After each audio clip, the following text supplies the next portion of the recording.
असमय नदी की धार में अक्सर सब बह जाया करते हैं। असमय बड़े तूफान प्रबल पर्वत ढह जाया करते हैं। दुनिया में ऐसे लोग समय में चक्कर खाया करते हैं। कुछ ऐसे भी होते हैं जो इतिहास बनाया करते हैं। ऐसे ही इतिहास बनाने वाले बोधिसत्व भारत रत्न बाबा साहेब डॉक्टर भीमराव अंबेडकर का नाम हम बड़े आदर एवं सत्कार के साथ लेते हैं।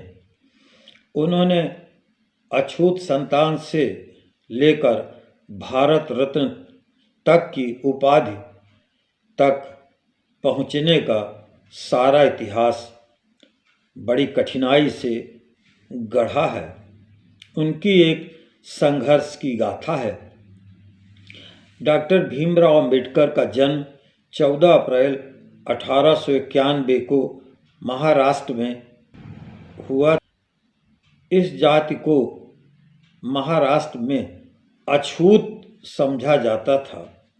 यद्यपि यह महार जाति वीर जाति मानी जाती थी और इस जाति के लोग सेना में बड़ी जल्दी ही भर्ती हो जाते थे, किंतु सेना की नौकरी छोटी होती थी। इनके पिता रामजी राव भी सेना में नियुक्त हो गए थे और ये बाद में सेवानिवृत्ति के बाद 50 रुपये मात्र पेंशन मिलती थी, जो जीविकोपार्जन के लिए उपयुक्त नहीं थी। इनके पालन पोषण में बड़ी कठिनाई थी। उस समय की परिस्थितियां ऐसी विकट थी कि अछूत की परछाई पड़ने पर अपराध जैसा माना जाता था। इसलिए इन्हें आवाज़ देते हुए चलना पड़ता था।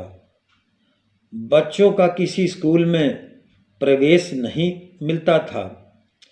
जब बालक भीमराव 6 वर्ष के थे तब उनकी माता का देहांत हो गया।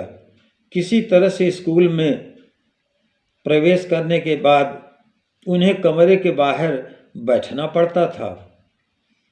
साथ ही अपने साथियों और अध्यापकों का अपमानजनक व्यवहार सहन करना इनकी रोज़मर्रा की ज़िंदगी का हिस्सा था। इसके बाद भी उनकी पढ़ाई के प्रति रुचि कम नहीं हुई। वो लगातार अध्ययनशील रहे। बीए पास करने के बाद भीमराव ने बड़ौदा के महाराजा गायकवाड़ की सेना में नौकरी कर ली थी। इस राजा ने इनकी प्रतिभा और कौशल को देख करके इन्हें अमेरिका भेज दिया था। न्यूयॉर्क के कोलंबिया विश्वविद्यालय में इनका दाखिला हो गया। वहाँ पर जाति के आधार पर नहीं बल्कि योग्यता के आधार पर ही सम्मान दिया जाता था। वहाँ ये बहुत प्रसन्न थे। वहीं से एमए तथा भारतीय अर्थव्यवस्था में पीएचडी भी प्राप्त की और इसके बाद वहाँ से आकर मुंबई, जिसे पहले बम्बई कहा जाता था, वहाँ पर वकालत शुरू कर दी थी। इसके बाद गांधी जी के साथ मिल करके देश भर में ये छुआछूत भेदभावपूर्ण रवैये को दूर करने का प्रयास किया। हिंदू समाज और हिंदू धर्म के भेदभावपूर्ण रवैये के कारण इन्हें हिंदू धर्म से बड़ी ग्लानि हुई। स्वतंत्र भारत हेतु संविधान बनाने में इनका महत्वपूर्ण योगदान था। संविधान सभा की प्रारूप समिति के ये अध्यक्ष चुने गए और अंत में संघर्षरत जीवन 6 दिसंबर 1956 को चिर निद्रा में लीन हो गए। उन्होंने कुछ जानकारियाँ और उनके कुछ वचन लोगों को संप्रेषित किए हैं।